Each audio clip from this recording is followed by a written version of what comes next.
So if you have someone that has an idea, they're not a serial inventor, they're not doing this as a career, but they have a really good idea. What do they do with it? First thing they should do is they should really do their research to make sure there isn't something similar on the market. Far more than anything else, people come to me with ideas that exist already.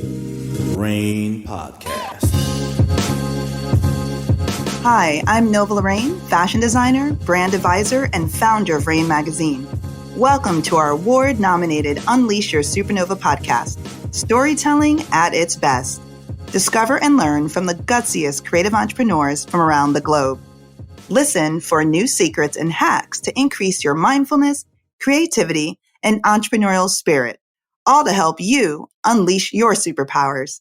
I'm so excited to welcome our guest, Matt Nuccio.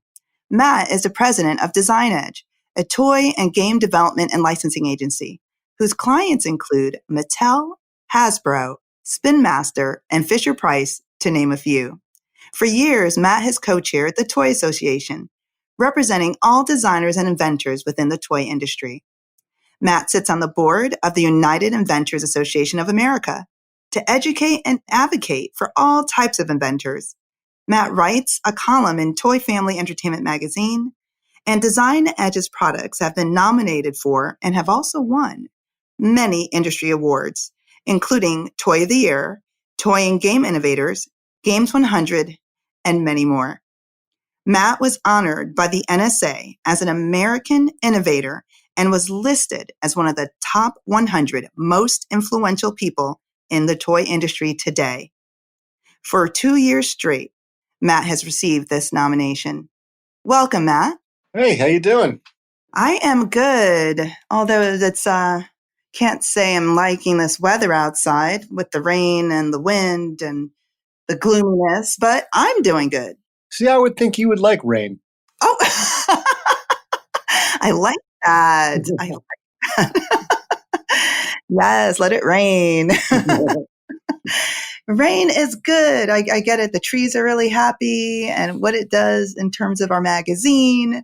But I'm definitely a sunshine girl at heart. And it doesn't help that I was born in Jamaica, so that's never gone away. So I crave the sun. Right. I'll assume that Jamaica, the islands, and not Jamaica Queens, because there's not much sun in Jamaica Queens this time of year. Yeah, no, we're talking about, the real deal. Yeah, the West Indies, Jamaica, the island. That's right. Right.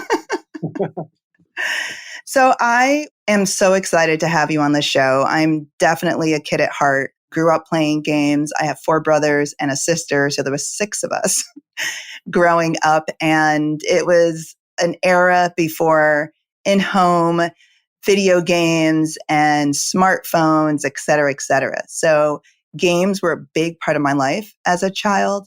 I was an athlete throughout school, college, and, still try to stay fit. So just in that sense, competitive sports, getting that expression out through that outlet. And then as a mother of 4, family of 6, games are a big part of our lives as well. So I'm just excited to hear more about your story. How in the world did you get to this point of running a company that services so many incredible brands, toys, and games, and then also being an educator and an advocate for inventors? I just can't wait to dig in. I have 2 sons. 2 out of 4 of my kids are boys, and they're extremely inventive. My husband is extremely inventive, and I come up with a few little ideas here and there. So I also want to know about the process that an inventor can go through to successfully bring their ideas to fruition. So I'm going to close my mouth and let you do some of the talking. Tell me your earliest story of entering into the toy industry. Geez. Well, I grew up in the toy industry. My father started in the toy business before I was born in 1969, working at Ideal Toys. Then he was at Aurora. Then he got headhunted and brought into a company called HG Toys. He was there like a couple of weeks before he found out they were actually running negative and in trouble.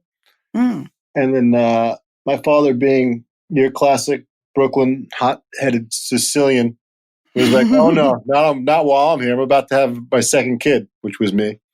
And then he went in there and pretty much with both guns a-blazing. They told the owners everything that they were doing wrong without any filters, because that's my father, if you ever meet him, and told them what they needed to do right. They believed in him. They gave him carte blanche, and then he developed some, very successful lines. And they went from almost going out of business to at one point becoming the 17th largest toy company in the country. Wow. About 1984, 85, they're doing about 117 million a year. Wow. Nice. Yeah. And then things were going strong. My father was promised the presidency of the company, but in between that and a few other things, the owners of the company decided to buy some real estate in New Jersey to set up a large facility to help expand, but they didn't do their due diligence. And Procter & Gamble was up the road paying more than twice what they were offering. Sort of submarined them pretty quick. They got bought out by a company in Chicago called Superior Toys. My father was like, "Oh no, I'm not moving to Chicago." And he started Design Edge out of the garage with my mother in 1987. I was 14 years old and drafted from day one. Drafted from day one. Yes. Wow. So you're a young teen and your father decided to take the chance and go out on his own and in the garage, not the living room. In the garage. And your mom, what a brave soul as well to join him on this journey. So as a teenager, looking back, were you scared? Were you excited? I mean, oh no, dad doesn't have a job. Did you even understand the concept of having your own business? If you can remember, take me back to that point. I remember pretty clearly, actually, because I always liked going to HG Toys. I was in love with the toy business since the time I was able to realize what my father did. In fact, I can remember going to kindergarten and some kids would be like, my dad's a fireman, my dad's a cop. Some kid would be like, my dad's an astronaut. And I'd be like, my dad makes toys. And they'd all be like, bullshit. Only the elves make toys.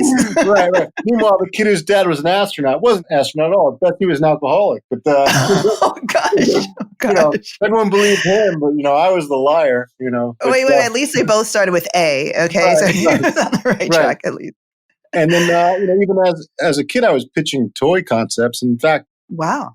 I'm sure if people Google me, they'll find this because at this point it's part of the Design Edge folklore. But roughly in the early 80s sometime, I was, like most kids in the New York area, obsessed with, those kung fu theater shows that they'd have on at 3 o'clock in the afternoon on WCLS. Oh, yeah. The ones that were dubbed over. They were. Oh, yeah. I was a big fan. Yeah. I remember. So I used to watch those. And then there was one particular one that had some ninjas in it. And I was like, oh, cool. I like these characters. And I drew some pictures of some ninjas. And then I sculpted one out of clay. And I brought it to my father. And believe it or not, at this point, there is not one single ninja toy in existence in the toy business. And really? HG developed an entire line of toys based on ninjas. And then it was too big for them to even carry. And they had, at the time, CBS, which is the CBS, CBS Broadcasting, had a toy company. And CBS came in and bought the rights out for it. And to this day, a lot of the older toy guys still call me, even though I'm in my mid-40s, they call me the Ninja Kid. That is so cool. Yeah, for identifying the trend before it came. And just my luck. One of the biggest things I'm part of made zero money. You're like, thanks. Okay. Yeah. Like one of the biggest companies in the country buys the license to your idea. It is. I can look back though in the HG catalogs. There's pages and pages and pages of it when it was launched. It was a big deal at the time. That's amazing. And I, going back to your story in your early childhood, having a parent, maybe dad or mom, that was a toy maker, a toy inventor. I mean, are you kidding me? Yeah, that was like having Santa Claus like all year round. Like, what are you talking about? Of course you were lying, right? Oh my gosh. No, that is pretty incredible. And to also have fallen in love with the industry at such an early age. To sort of finish your question, because I did go on a bit of a tangent there. When HG Toys started looking grim, 13, 14 years old at the time, I could tell, I could sense the trouble, and then my father, he wasn't sure what he wanted to do. He took a sabbatical. So I remember him taking a sabbatical. I remember my parents talking to me that like the upcoming school year, like, I'd have to find a job or figure out ways to get my own school clothes. I remember that being like a what? I got to figure out how Wow. to get my own school clothes. I want Air Jordan. How's this gonna happen? Wow. you know, Yeah. and I ended up Yeah. getting. I was 14 actually. I remember this. I had to go to the school and get working papers so I could get a job at McDonald's, which didn't pan out very well, by the way. I mean, I really had the manager of the store chase me around one day and then into traffic, but that's a whole nother story. Oh, okay. Yeah. Well, we Yeah, have to revisit that. yeah, yeah. But yeah, I was nervous. I was like, oh man, like I don't know what to do. And the next thing you know, like we're emptying the garage and then we're reconfiguring it and making it so it could work as a design studio, and Yeah. bringing in, this is old school too, pre-computers, like flat files Mm. and all these different racks for holding all different types of papers and hundreds and hundreds of markers and colored pencils and pro white and then register tape and all. I'd come home from school and then I would be immediately sucked into the studio to help work on stuff. And usually it was the not so fun stuff. It was laying down register tape, which thank God you don't have to do anymore. But as a Right. as a 14-year-old boy trying to line two pieces of crosshairs up over on acetate over a board, it was the slightest bit off and the whole design's a mess. It was nerve wracking. Mm. But I learned a lot of the old school techniques really early, Uh-huh. Uh-huh. and I mean I think they're valuable. Like I can do things that most guys my age who've been doing this a long time, and I think it's because I just know some of these filters. I know what process they're trying to imitate, so I know the origin of that process. It gave me a big advantage. But yes, it was nerve wracking though. I didn't know what was to come. Yeah, you were thrown smack into the bullseye of life as an entrepreneur by default, Yes, yes, yes. as an active bystander. And yeah, no, it's interesting how your parents had you step up to the plate and say, hey, we're doing this and this is your contribution. This is how you're going to help. And I love that. And the fact that you have grown to now run this very successful company. And I'm sure having not only fallen in love with the industry at a young age, but then also working within the industry, starting as a teenager, your insight and wisdom and passion probably is hard to rival. So I'm not surprised by all the accolades you have. And so congratulations again to all of that. Thank you. As you noticed, you pointed out. I mean, I volunteer on quite a few boards to help inventors get to market or to learn the ropes. And Mm, I think a hmm. big chunk of that is this comes from the fact that I had so many mentors. Like, Okay.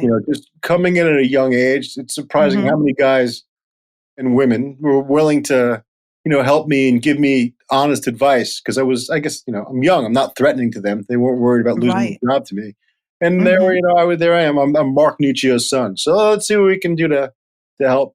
I got to give Okay. Uh-huh. valuable advice for some guys who, at the time were bigwigs, and some of those guys went on to be, heads of industry, and I grew along with them. So that's the craziest part. There's guys that I remember who were, at one point just average guy on the at a medium sized toy company, who's maybe a product manager, and here I am, 20 years later, and they're CEO of a $1 billion corporation. Incredible. Well, let's Yeah. let's touch on that for a second. So you said you had the advantage of having these mentors around you, giving you some advice. Can you share some of that? Maybe two or three pieces of wisdom that you remember from back then that it's really helped you or stayed with you? The little things that you wouldn't think much of. I learned to listen to common sense mostly. Hmm. Okay. If you sit back and you were to write out how a meeting should go, you would write it and you would think that, okay, it does this, this, and that. And, if someone says this, I'm going to react with that. But what you forget is that emotion gets involved. And oftentimes when people are discussing concepts or developing stuff, they're very quick to be defensive. Right. Okay. So Hmm. you need to learn quickly how to just take it in, absorb it, and listen, and really just hone in on what is being said and take that to the next level. That was taught to me over time by many people, but it's one of those things like I can tell you and you're like, yeah, no problem. But I guarantee you, if I put you in the seat and I tell you that your product that you've been working on for a year, which is your baby, and I tell you your baby is ugly, you're going to lose your cool. Yeah. Yeah, no, that is very valuable advice. So listening, using common sense, not letting emotion get in the way. No, those are Yeah. really Also good points. learning about the importance of margin and also learning that, a good invention is not just a great idea, but it's also it has to be designed right so that the price points meet and that the product still works. And there's just all these little things that I learned from many different facets of the toy industry that, usually if someone's an inventor, they're just inventing, but Design Edge, we design, we engineer, we develop, we manufacture. So I had to learn how to wear many hats, and I learned also like why a product doesn't work at different levels. And inventors Mm, generally don't have that access to understand like, well, my idea is great, but you know what? If it costs, a ridiculous amount to build the tooling on your idea, it's going to get passed on, and you may never know that. let's talk about that a little bit. You mentioned the inventor, the toy maker. Mm-hmm. So, my son at a young age wanted to be an inventor, and he's 21 now. And he was in elementary school at the time, and he would sketch out these really cool things. And one of the things I remember are these rocket boots because he wanted to fly. and, I'll take a pair. and yeah, he was like way ahead of Iron Man, at least the movie. But there was no clear path, and so he shifted gears and, in middle school and high school and started focusing on other things. But at heart, he is an inventor. And I want to know, for those that are listening, if they have that dream, if they're extremely creative or they love toys or games, what is the process? How do you go from, oh, I have this great idea, or, oh, I want to make this, for the rest of my life, I just want to make things. Can you take me through that process? What can they know to help them take them from the idea to actually getting on the shelf of a company or of a store somewhere? Well, let's just assume that this person wants to be a professional inventor, right? Mm-hmm. More often than not, the people who have successes, it's not their first invention. They're professional serial inventors who hone their craft like anything else, right? Oftentimes people have one idea and they get behind it and they put every little bit behind that idea, but they don't bother to learn how to take the process in which they're using and implement it towards other ideas. I think you need Mm. to really just spread it out, try inventing multiple things and seeing how these processes that you're developing, how they work and how they fail, and taking note of how they fail. Also, become a student of that particular industry that you're focusing on. In our case, it's Mm. toys.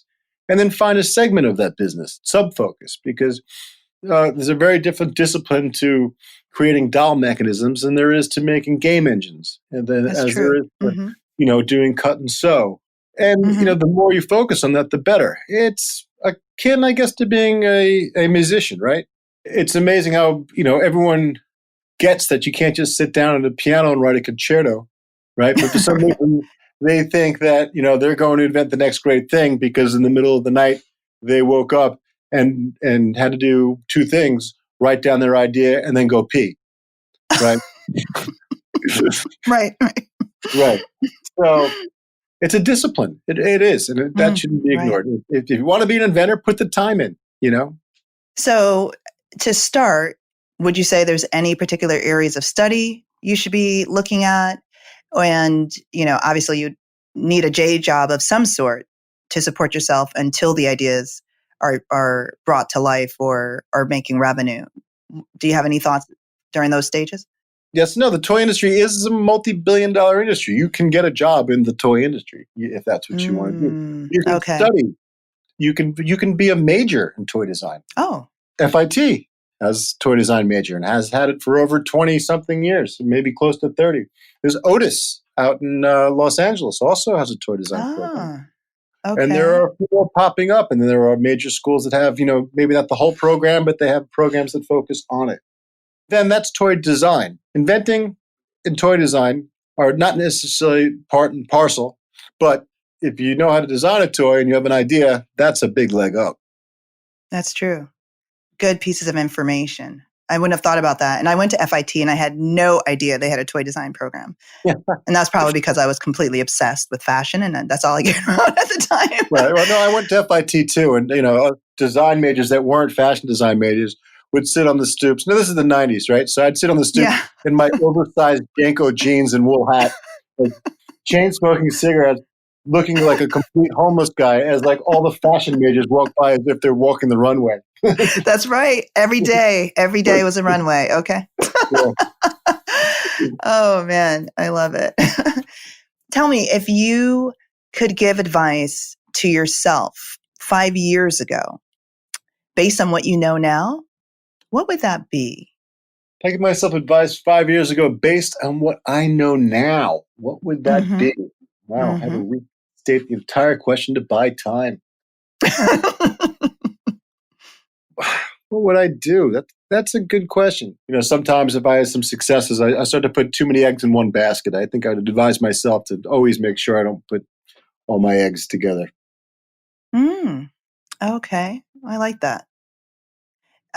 Is there a story you want to share around that? There's plenty of stories, but I'm not going to share those on a big platform.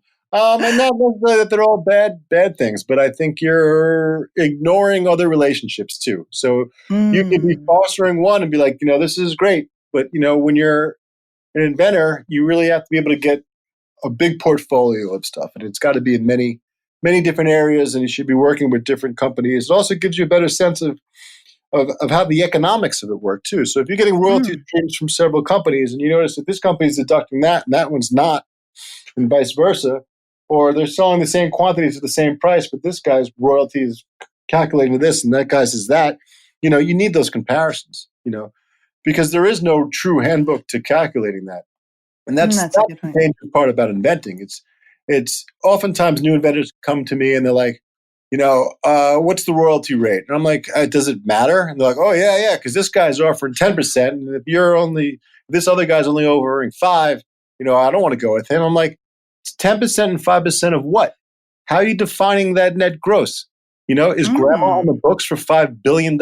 You'll make nothing. mm, You know, that's interesting. Yeah, it's all that's a about good point. definitions, because I can give you a contract and give you 20%, and you'll think you just had the greatest day of your life. And then I can make sure you make less than what should be 1%. It's just, That's a really, really good point.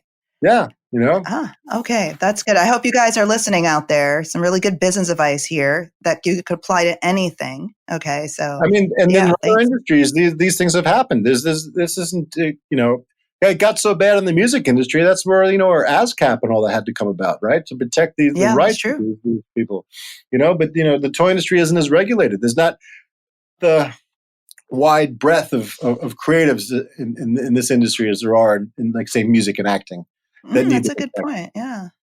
Which means I'm always opportunistic, which means listeners, if you're paying attention, there's huge opportunities in the toy industry. That's what I took that at. Yeah, No, that's very cool. In all facets, right? Not just the product itself, but throughout, the various areas within that particular industry. I want to get to the games and toys a little bit because I remember growing up as a kid, one of my strongest memories was the craziness that surrounded the Cabbage Patch dolls. I mean, just genius in terms of that creation, that invention, and the hype around it. As a mother, it was Tickle Me Elmo. And that was the only thing that I could remember that had created that in-store, I'm going to tackle you to get the last toy, you know, frenzy that was in the market around, especially around Christmas time. Since you grew up in the industry and worked in the industry, I want to hear just some tales around those two products. And then I would just want to touch on what lies ahead. sure. Well, I could definitely tell tales about both of those products. We'll start with Cabbage Patch, right? So yes, Cabbage Patch, a huge craze, circa 1983. HG Toys, my father was working with, had the license to do like dress-up sets and tea sets and all that sort of stuff with them, and worked with Xavier Roberts, who is the creator of Cabbage Patch. And that at the height of the Cabbage Patch craze, when that was blowing up, we managed to get a handful of original dolls from Coleco, who was making it, all double signed. So me and my sisters, we got those, and we still have them, which was Wow. great. Cha-ching. But Years later, fast forward to, I'd say 3 years ago, maybe 4 years ago, we also, because the toy industry is also butts up against the entertainment industry. I often find myself working with, movie producers and directors and then sometimes movie stars, but that's a whole other podcast. So a big movie producer who's done a lot of big stuff, a lot of stuff with Will Smith. I'm not going to get too far into it, but they came to me and they're like, Matt, we want to do a Cabbage Patch Kids movie. So I was like, all right, let me see if I can get a meeting with Xavier Roberts. So we flew down to Atlanta and then drove out into rural Georgia where he has his Cabbage Patch Kids. I'm not even sure what he calls it. It's a nursery. It's a giant facility. It's nice. It's beautiful. It's got a giant nursery in it, and there's there's hundreds and hundreds of dolls. But actually, you can't call them dolls because he doesn't. You're not allowed to call them dolls. They're babies. Okay. And then we met with him and his whole team and tried to negotiate a movie deal, and it never came through. But we had some really big names connected to it. I was actually shocked Wow. he didn't do it. I would have Wow. signed that contract in a heartbeat. It Oh was a my gosh. Could you major budget imagine? movie with major like A-list stars, and then Ah, some of the stars involved were like some of my childhood heroes too. I was like, like, do I get to meet him? Or doing yes. yeah, but he passed. But he's also notorious to be. I don't know if notorious is the right word, but he's very protective. And I'm sure we probably weren't the first people in his life to come and try to make a deal with him. And he's trying to Right. protect his brand. So Yeah, I can understand that. yeah, I do respect Xavier, and if for any reason he hears this, thank you for giving me a wonderful time when we visited because they were very nice and took a lot of pictures and fed us well. Southern charm, that's for sure. So that's my Cabbage Patch Kids story, and then Tickle Me Elmo. I don't know, 18, 19 years old at the time, and that was done initially by Tyco, who had Hmm. the Sesame Street license. And that product, before it really came anywhere, it came through Design Edge. Oh, The wow. inventor had created the mechanisms or whatever and had the idea for the product.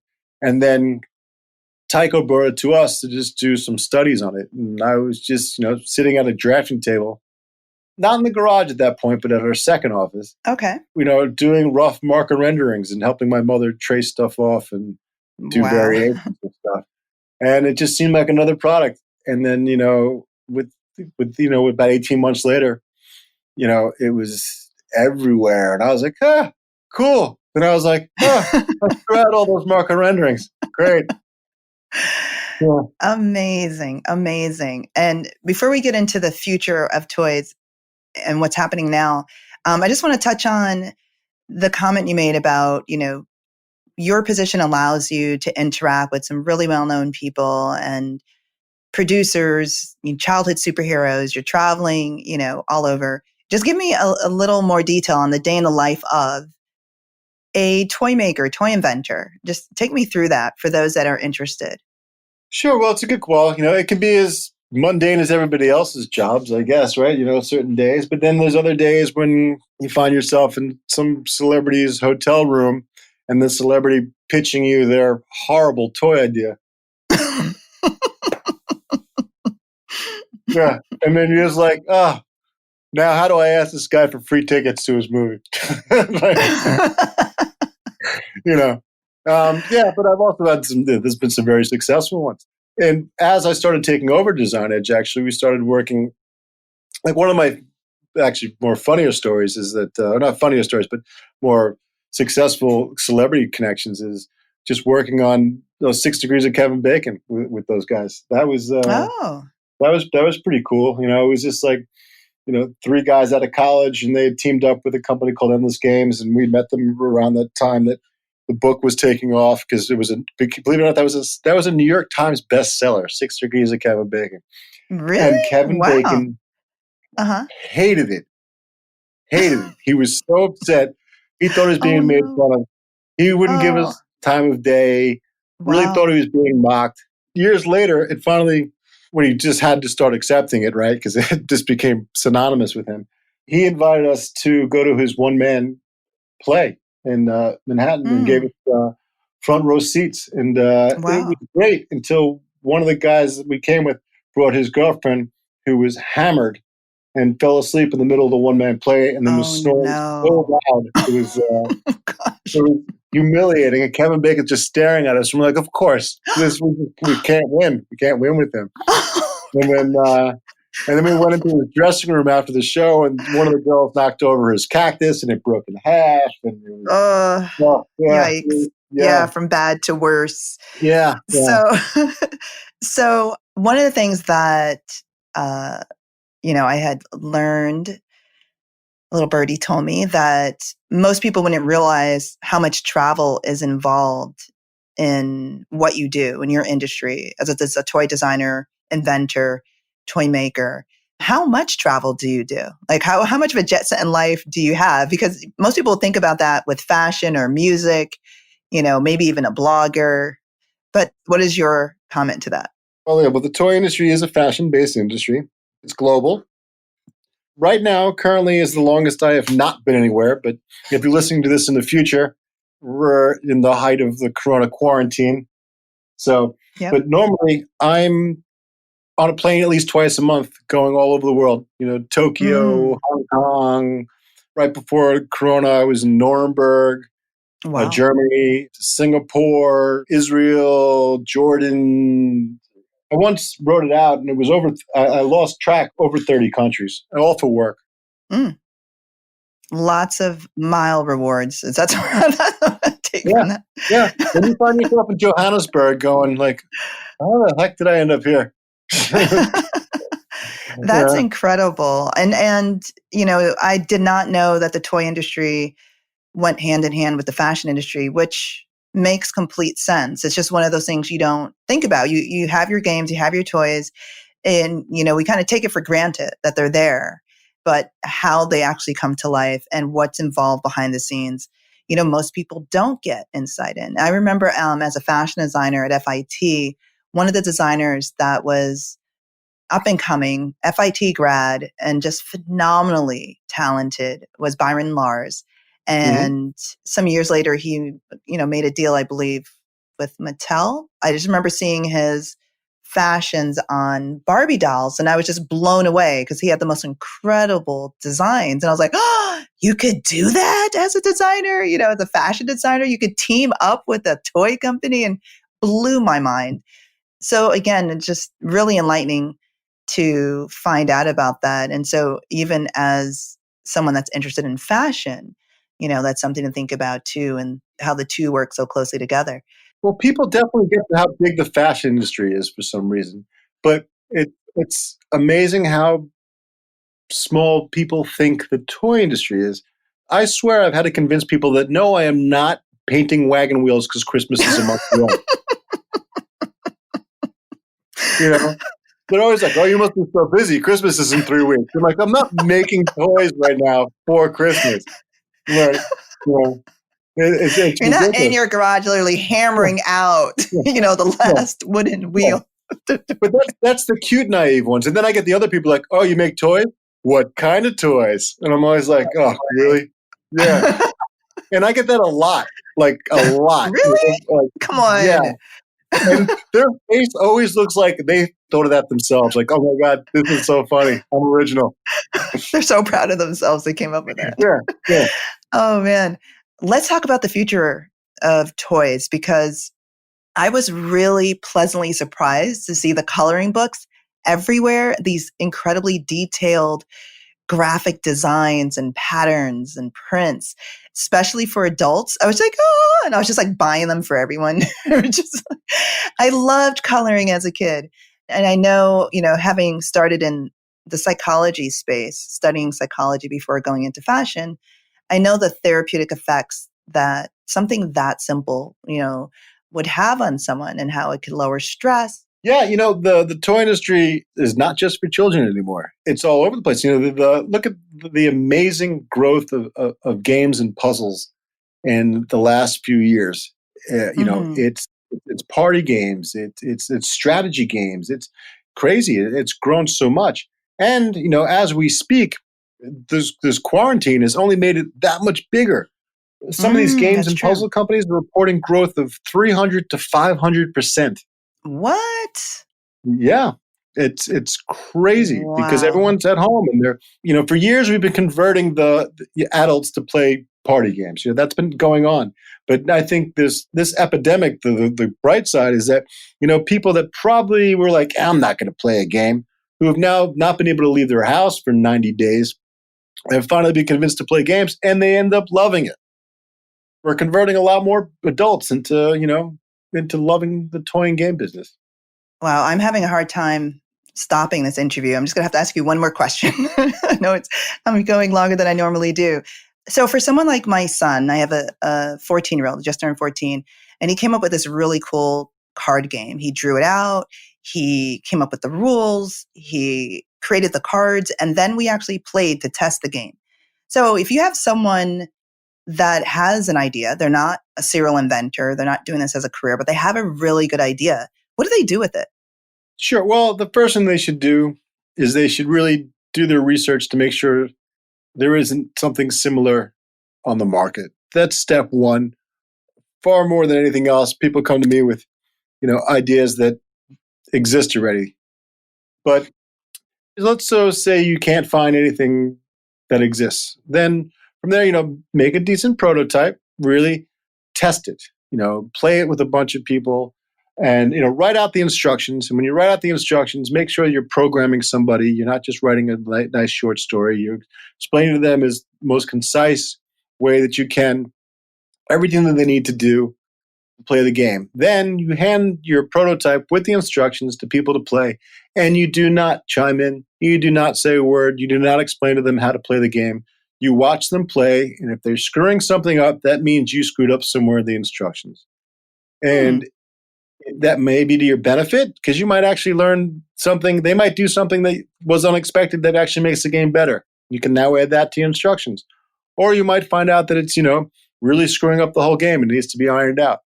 Once you have your instructions down perfectly and people are able to play it and, most importantly, are enjoying it and having fun, you have a game. You can either contact toy companies on their websites or you can find a toy broker that can run around and pitch your item to toy companies. Awesome. Love it. Thank you. As you can see, I'm having a hard time ending our interview. I love toys. I love games. I love what it does to our souls. I love how it brings people together. I love how it inspires creativity. And so it was such a pleasure talking to you today, getting all of this wonderful information about the toy industry, hearing your stories. I'm so impressed by all that you're doing. Please continue to inspire and enrich lives through toys and games. And for our listeners out there, if you have any questions at all for myself or Matt, or you'd like to see him back on another show so we could talk some more, please email me at nl@rainmagazine.com. Again, that's nl@rainmagazine.com. Matt, do you have any closing words, any words of wisdom that you'd like to share with our listeners? Just bring the fun. Just bring the fun. Love it. Thank you. And Thank again, you. we release, absolutely. It was so much fun. For our listeners out there, just to remind you, we release a new show every 2 weeks. Make sure you like, download, and subscribe so you don't miss any of our new releases and, new words of wisdom, hacks, secrets from the most incredible and creative entrepreneurs around the globe. Thanks again, Matt, for joining us today. And thank you, listeners, for sharing your time with another episode of Unleash Your Supernova. This is Nova Lorraine. And again, from Rain Magazine, enjoy, be inspired, stay well. Until next time.